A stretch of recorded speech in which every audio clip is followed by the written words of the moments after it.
ilehe. Panahazka. Salmon.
Hello everybody, we are in Juneau, Alaska. It is 8:30 a.m. and we are gonna go see Mendenhall Glacier. Whoa, look at the falls there. Yeah, let's go on around this other way. There's part of a glacier up ahead. Whoa. If you can see. Oh, excuse me.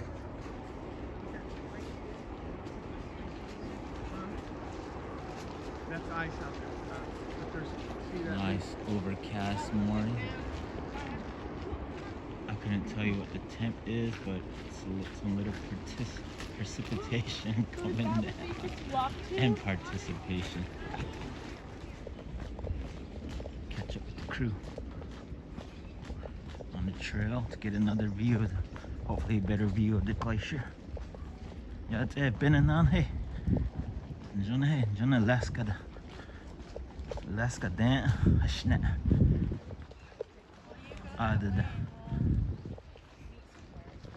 Where are you going, Tyrell? I want to see the Nugget Falls. You do? Yeah. Me too. Okay, well you guys be careful. Okay. Tyrell and Miles gonna go to Nugget Falls. Yeah, 9:45 guys. Get some footage. 9:45, we gotta get the bus. I think we'll take a little route. You gotta walk it fast. They're off on their own little hike. The Nugget Fall hike.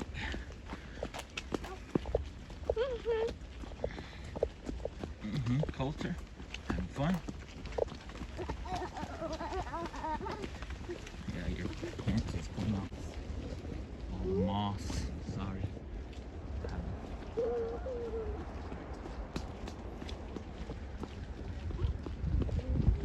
See all this rock, how smooth it is? Yeah. This has all been smoothed off by Like the ice. glacier. Evidence written in stone. As the glacier grinds its way down the valley, its tremendous weight crushes and smooths the bedrock below. When the glacier retreats, it leaves behind a smooth, polished-looking bedrock, like the adjacent to this sign. In some places, boulders carry along under the glacier, scrape glacial grooves into the bedrock, leaving scars called striations behind. Polished bedrock, boulders transported by ice. Nice. Take a closer look, see if you can spot the effects of the glacier on the surface of the exposed bedrock adjacent to this site and along the trails. Ooh, look at this. This is all carved and smoothed by glaciers. All the striations, see? All the markings there on the bedrock. Let's see. Nice. You hear the waterfall? Misty Mountains. The waterfall that moved, Nugget Creek flowed under the glacier and poured out through its face, forming an ice cave. This powerful flow of water spilled over the rocky ridge at Photo Point, creating a cascading waterfall. The force of the water left its mark on the rock. Nice. There's Nugget Falls where the boys are going. Ooh, look at that. On in the rock.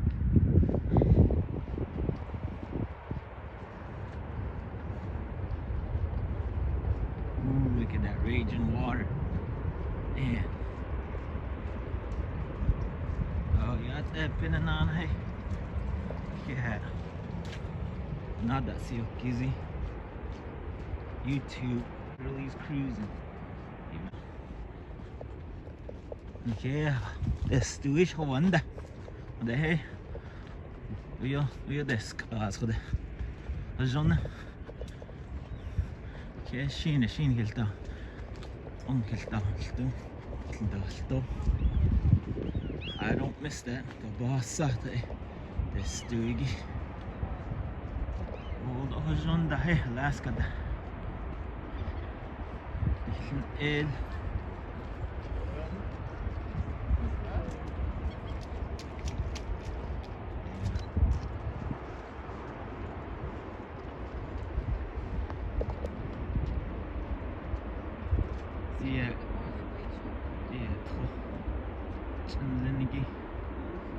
Nugget Falls over here. There is 天的汤呢，可惜天内的是肉，给的那是，哎，400 years 那2legend，那是肉，哎，土质，哎，这是那哎，天。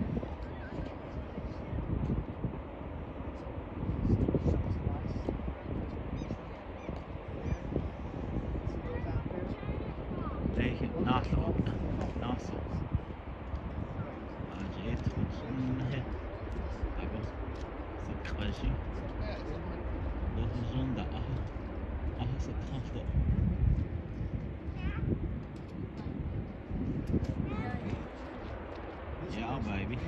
What?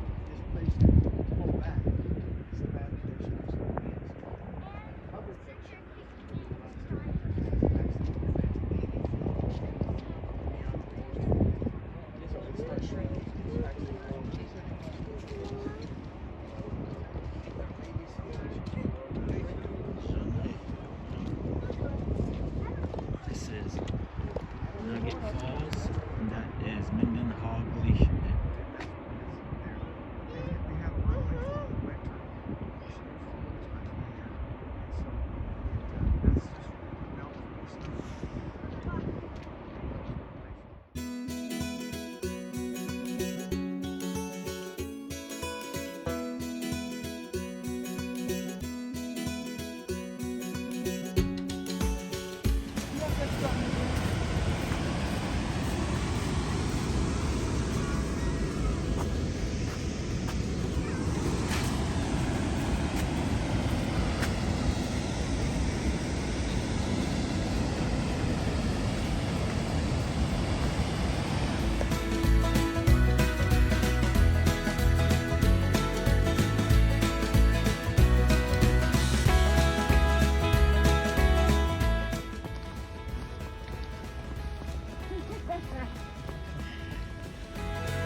It says 1935.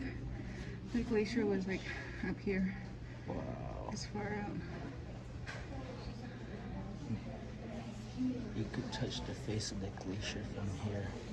Now the face of the Mendenhall Glacier is more than 1 mile from where you are standing and has been receding for over 200 years.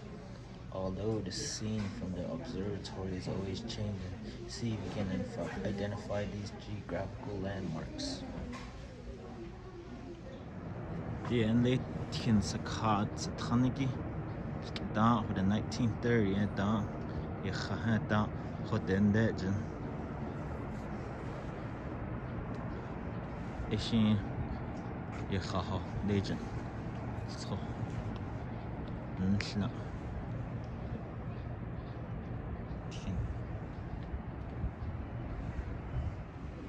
So here are some facts about the glacier. Never staying in just one place. The ice face is unstable, always on the move, changing its shape by melting and calving, and its location by advancing and retreating. If the glacier is melting faster than its forward movement, the face retreats. If it is melting slower than its forward movement, the face advances. See the meltwater lake, melting ice face. The Mendenhall, a retreating glacier retreating approximately 30 feet per year in the 1990s. Flow and downhill advances are determined by snow accumulation in the ice field. So here's a mock-up Mendenhall Glacier. A conveyor belt for rocks. As the moving glacier grinds along the sides of the valley, it picks up rocks and debris. The glacier carries this debris as it moves downhill. The dark deposits of rocks along its sides are called lateral moraines. If two portions of glaciers merge after grinding along a rocky terrain, a dark debris line called a medial moraine will be left in the center of the glacier. Interesting. Here it is. Grinding of ice against the side of the mountain causes dirt and rock avalanches. These broken rocks pile up to form ridges of the lateral moraine along the sides of the glacier. This can give the glacier a dirty appearance. Crackling under stress. Cracks called crevices appear in the brittle surface. Layers of ice when the glacier flows around, bends over uneven terrain or at different internal rates of speed. When crevices form from different angles of stress, towers or jagged pinnacles of ice called seracs appear on the surface. Some crevices can be over 100 feet deep. Anatomy of river ice. A glacier is a river of ice that moves under the pressure of its own weight. Okay. Glacier ice is formed when snow degrades and recrystallizes under pressure. When enough glacier ice accumulates, it overcomes the friction between it and the ground. Fed by more accumulating snow and aided by gravity, the ice flows down the mountain flanks. The glacier ends in the melt zone where warmer temperature prevails. A glacier advances when its forward flow is greater than its melting rate and retreats when its melting rate is greater. Flow rate of ice in the Mendenhall Glacier in years. The rate of flow is determined by the amount of accumulating snow at the source, the steepness of the bedrock below, and the weight of the thickness of the glacier itself. Meltwater created by friction of the heavy ice against the bedrock helps lubricate the flow of ice. Movement also occurs inside the glacier between layers of ice.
Look at all that salmon.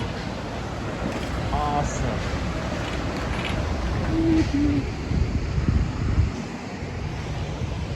You can take one as a pet, Tyrell? Yep.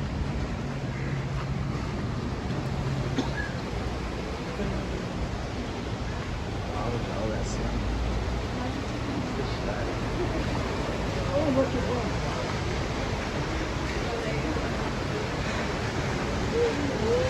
Wow, look at all that. Let's go fishing here. Come back upstream. Yeah, you see the fish? Oh, they're jumping. Alright, looks like we have just about everybody, so we're going to go ahead and get started. To start off, has anybody here been to a hatchery before? Salmon or other? Okay, a couple people. Well, we're one of about 30 salmon hatcheries in Alaska. And what makes Alaskan hatcheries unlike any other in the world is that we're here to enhance the existing salmon population, which enables fishermen to continue fishing without depleting the wild stocks. A hatchery differs from a fish farm in that we keep fish in a stream-like setting before releasing them as juveniles to continue growing on their own in the wild. In contrast, farm fish spend their entire lives in a farm and are raised solely for commercial purposes.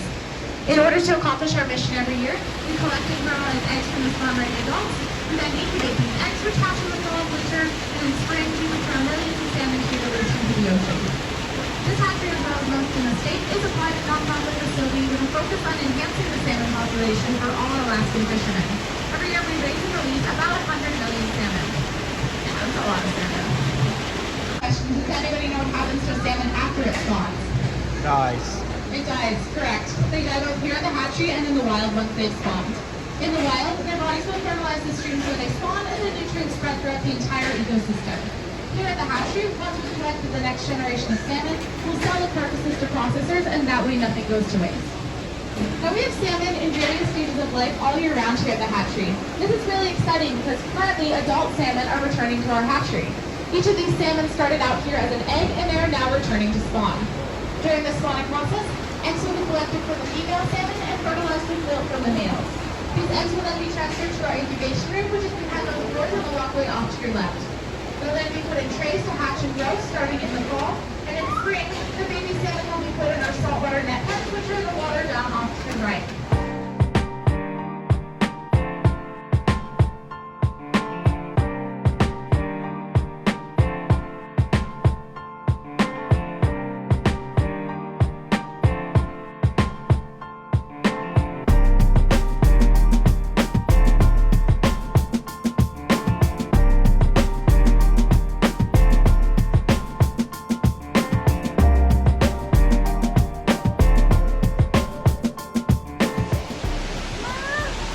Wow, baby salmon.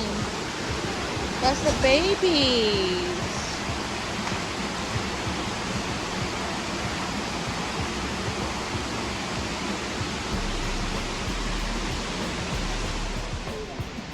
So here we got king salmon and silver salmon.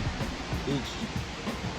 See, one of them has 250,000, one has 220,000, 275,000, one has 200. Two of them have 275,000 baby salmon. So there's easily a million salmon here. Just about. Baby salmon.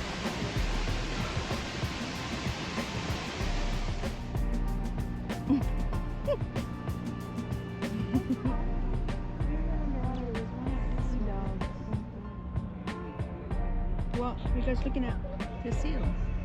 Oh, you guys looking at that? Oh, fish. Oh, jumped again.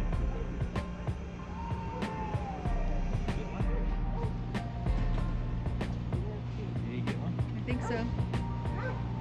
Happy about something. Starfish.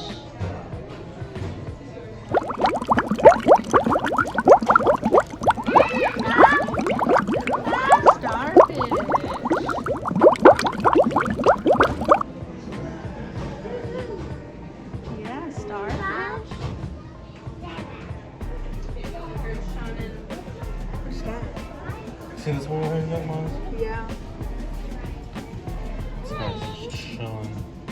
Look at the flat fish. Some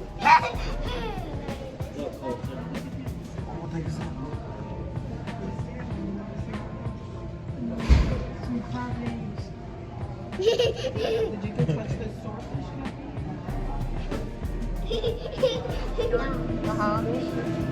This one's called a grocery store.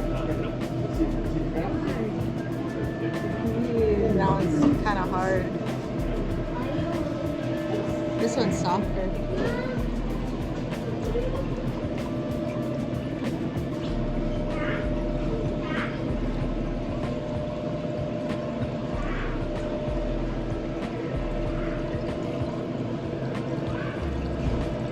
Ew, it feels ugly. It's like squishy.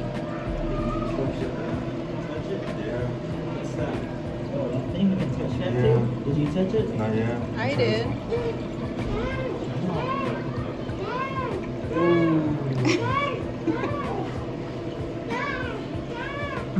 Does it feel weird? This one feels weird.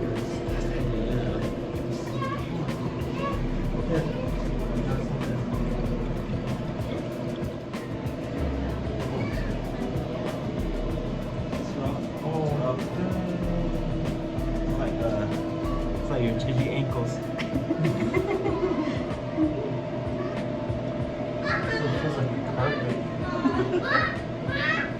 Alright, folks, from us 2, 2, 3, go.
Too. Remember that story they told you about Steve's log? Or actually, Steve placed the log because I backed up with the log jammed in his excavator. That's the log right there. The log jammed in. He got upset. He picked up a large tree, slammed it in the mud. The roots came free just like the plants now. It's flat. Don't forget to zoom in a little bit. If you can. Oh, there's a surprise on the ocean. You just come all the way up to this rock. Does it look like waves have splashed against this rock right here? It's called an ocean bluff. Some of these ocean bluffs can rise up to 300 feet. The reason why the land is rising is a huge rock.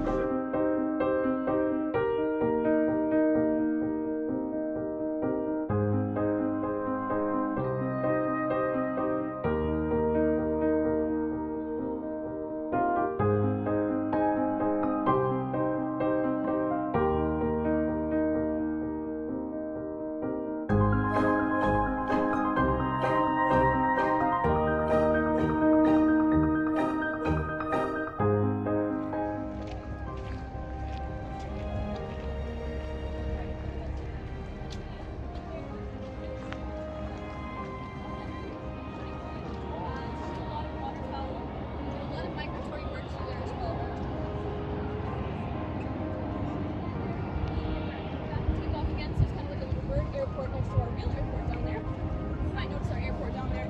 It's very noisy sometimes. Right. It's a little annoying when I'm trying to do school hours. And they just. But I don't think they'll come.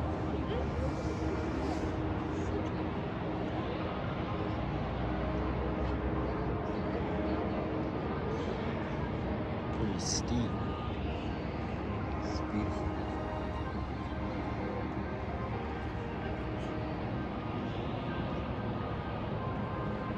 Town down.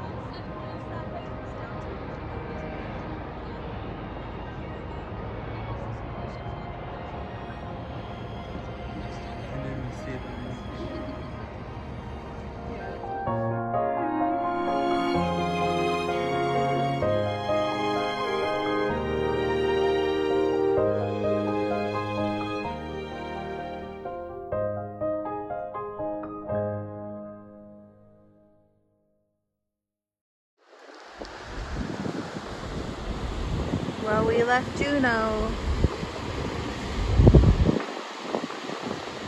So foggy, you can barely see.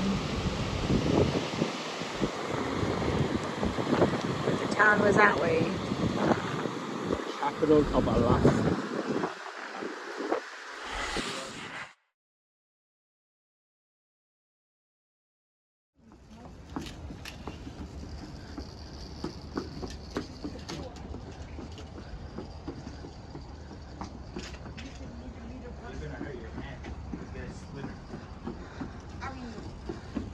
Let's go. Closer, hurry.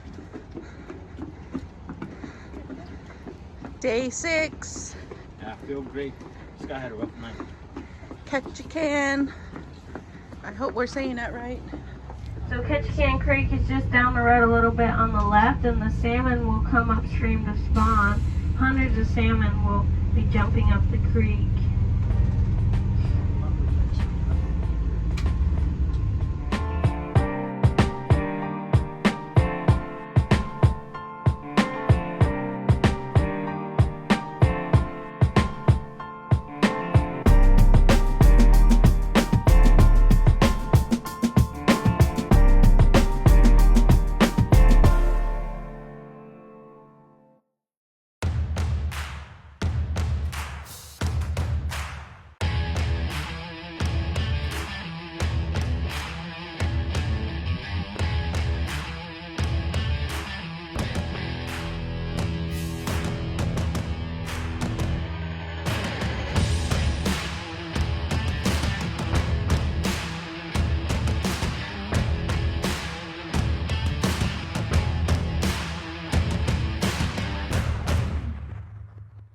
Totem Pole Park.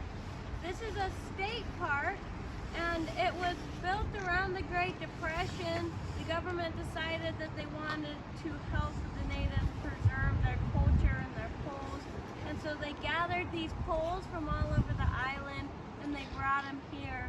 This used to be an old fishing spot for the natives, and so they built this park here as a recreation of what a village would have looked like in the 18 or 1900s. So this first pole over here on your guys' right is a grave marker pole. So they would carve a pole like this for an important person, like a chief, and in the back they would carve out a hollow section, and then they would cremate the person's body and put it inside the pole. And so this was their tombstone and their grave. This bird over here is the thunderbird, and underneath it it's holding a whale. And so they tell the story of the thunderbird, which was a bird so large that it would prey on whales instead of fish. And they said that thunder came from his wings and lightning came from his eyes. And so the natives had found whale bones in the mountains, and they believed that it was that thunderbird that had grabbed a whale from the ocean and carried it up to the mountains and eaten it up there. And so they always tell the story of the thunderbird. And that's a common theme that you'll notice, is that they use these stories and myths, usually animals are involved, to explain why things are the way that they are and how the world was created. And so I'll tell you guys a lot more stories that have to do with that.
Okay, so I'll just tell you guys just a little bit.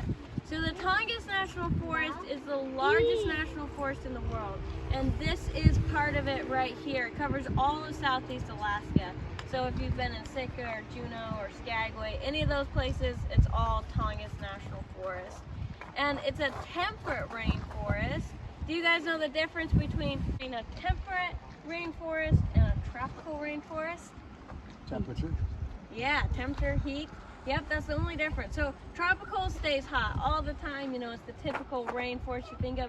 Temperate, we get snow in the winter and then just lots of rain in the summer. But you can see like there's moss growing everywhere.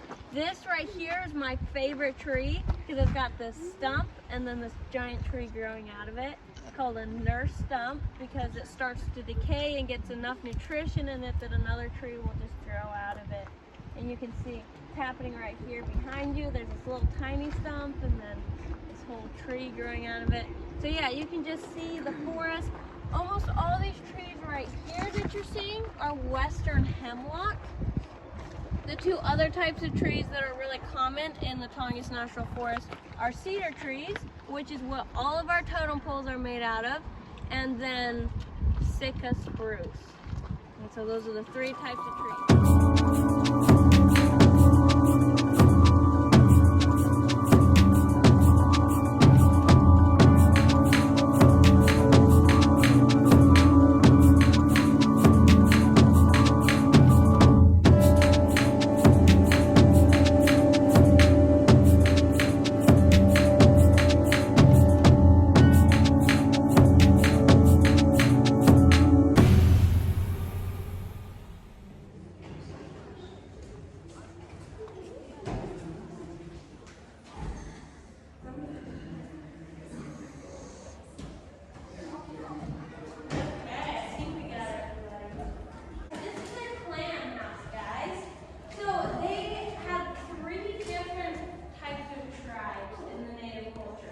And this is over all of southeast Alaska. Ketchikan is the place where they have the most totem poles in the world and where they're most open and willing to talk about their culture and their beliefs. So these three tribes were the Tlingits, the Shipshin, and the Haida. And within those tribes they would have clans. And they had two main clans. They had the Eagle clan and the Raven clan. And within those clans they have sub-clans. And that would be any type of animal. So whale, bear, beaver. And so if I was a native, I would say something like, I'm part of the Haida tribe and I'm a Raven bear. And that would be saying who I am and what tribe I belong to, what clan I belong to. Kind of like our last name. You know, just saying who we are and where we came from. So in these houses, we live their clans. And a clan could be anywhere between 50 to 200 people. And so a house this size would fit about 50 people in it. So they just build bigger or smaller houses depending on how many people they had. Then each family would get a little space of floor to call their own. And so they would decide how much space you would get by taking the tallest member of the tribe, laying them 2 ways down on the floor, and that was what you got. So hopefully you had somebody tall so you could get a couple extra inches more space. They also, these floorboards would lift up and they would put stuff underneath. And so nowadays we have walk-in closets. Back then we had walk-on closets.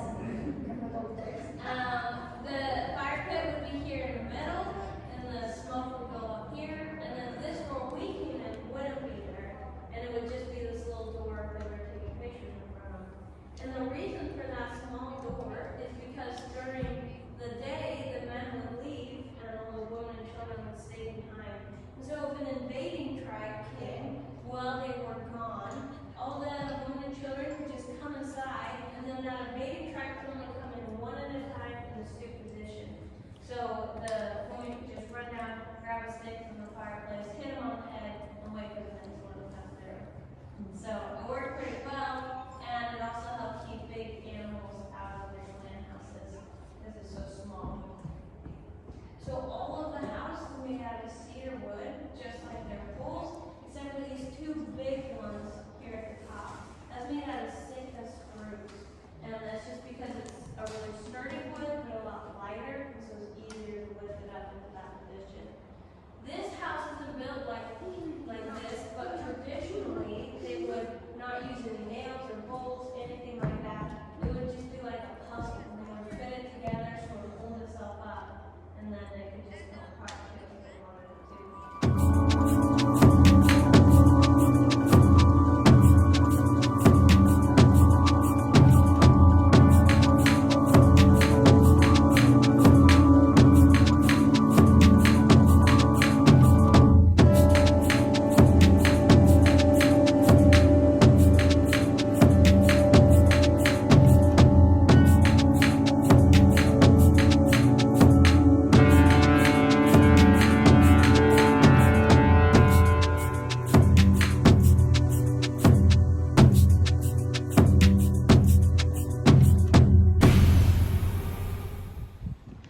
very Melton's gonna try the salmon berry. wild berry. Wild berries.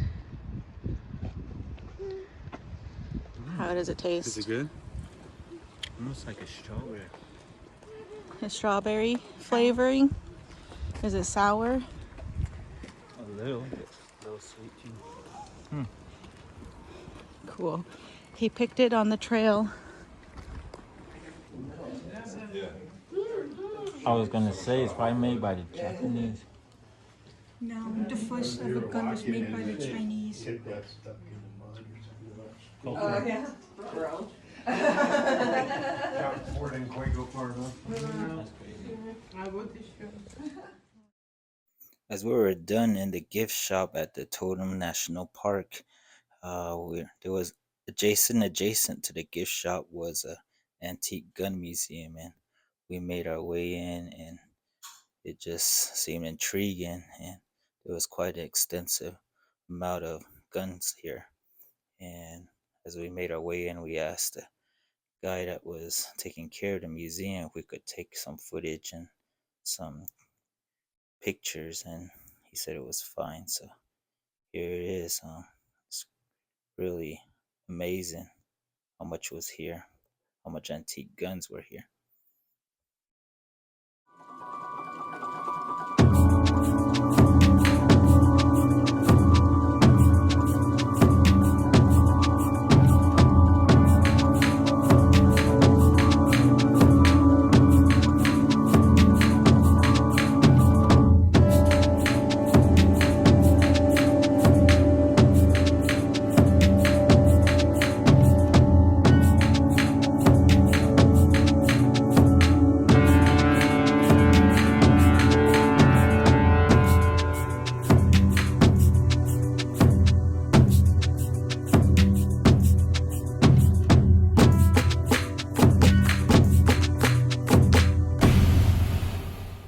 What is this?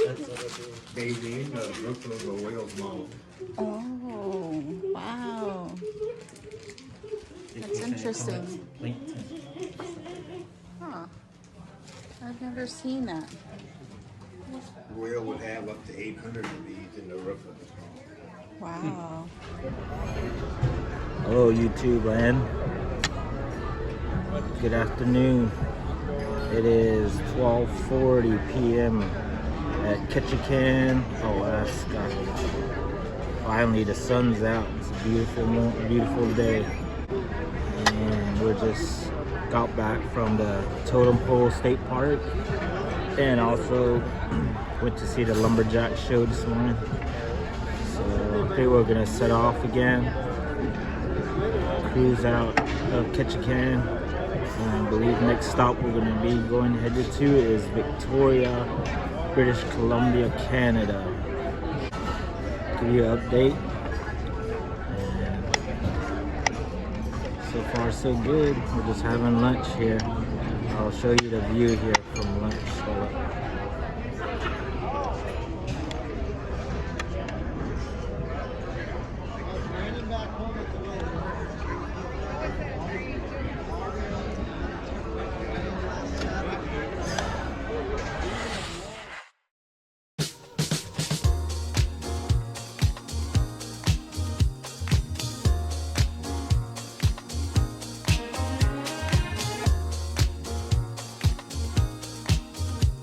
Only fitting to show you this church just up ahead here.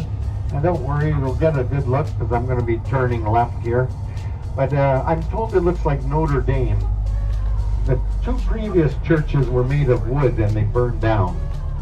And this one here was built in 1924. And this is the church that the royals always attended when they came to Victoria. Now, Queen Elizabeth's been on the throne for 70 years now, and this is her favorite church, Christ Church Cathedral. Isn't that nice? I'm told the first brick here was put down by Winston Churchill.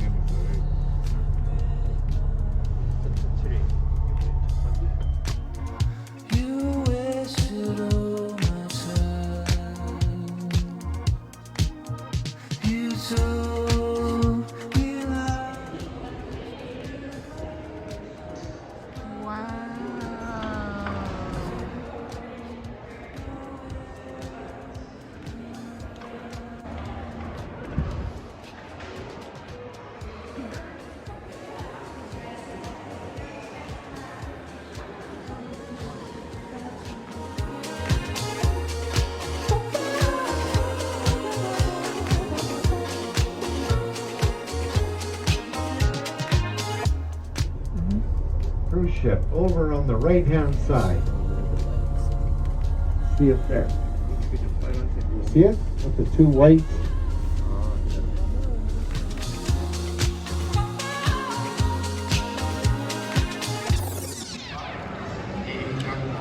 Seattle International Airport, Thursday, July 28th. Waiting for our flight to board at 11:20 a.m. to Phoenix, to the last stretch of our trip. Thank you for tagging along. Continue to like, comment, and also if you haven't subscribed, subscribe to our channel, please. And if you already are, thank you. We appreciate the support. It's been a good journey. Having some fast food. Haven't had it for over a week. And soda. Especially a Coke. On the cruise ship, we only have Pepsi products. And I'm not a Pepsi guy. I need that Coke. So, yeah. A little tired, not ready for the heat in Phoenix. Cruise ship treated us good, was well. I enjoyed it. I didn't have to drive anywhere. Just kick back, relax, have some family time, enjoy the weather, the scenic views, and the excursions we went on. So, thank you for sticking along.